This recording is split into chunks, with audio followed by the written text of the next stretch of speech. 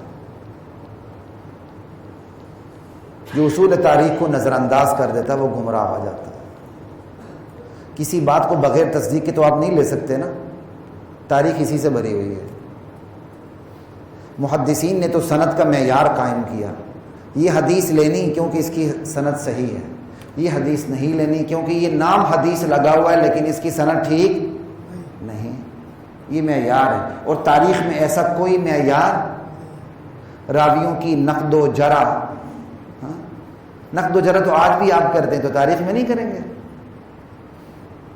تاریخ میں کوئی نقد و جرح والی بات نہیں ہے، اس لیے تاریخ پڑھتے ہوئے بندہ گمراہ ہو جاتا ہے اگر اصول تاریخ کو پیش نظر نہ رکھے۔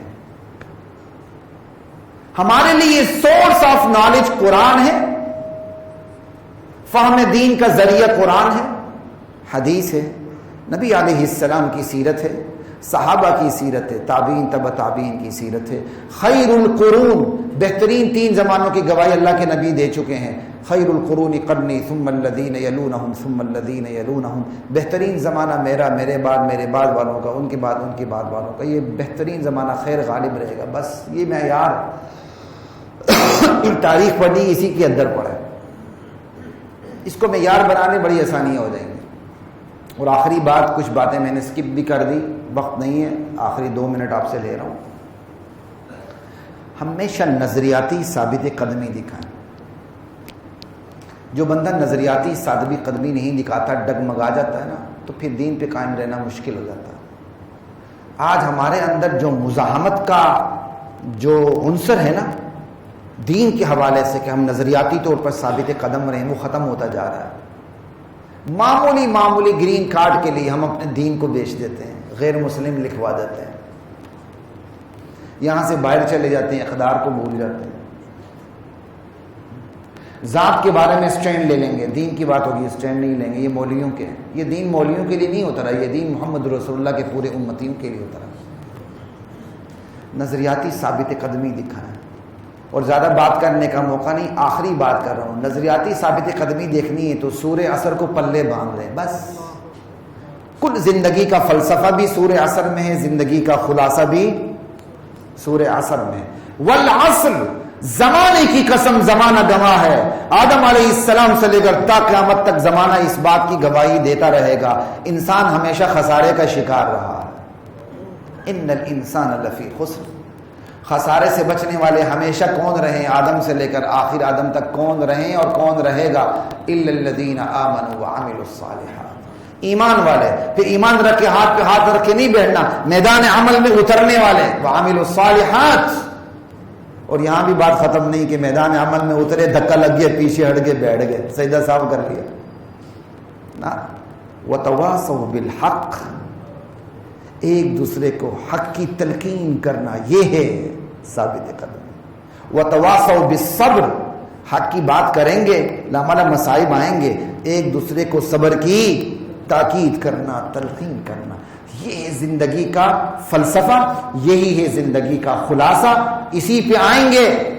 الا الذین آمنوا کے دائرے میں آ کے خسارے سے بچ جائیں گے، وگرنہ اللہ تو پورے زمانے کو گواہ بنا کے کہہ رہا ہے، انسان تو خسارے میں ہی رہا ہے۔ وآخر دعوانا الحمدللہ رب العالمین۔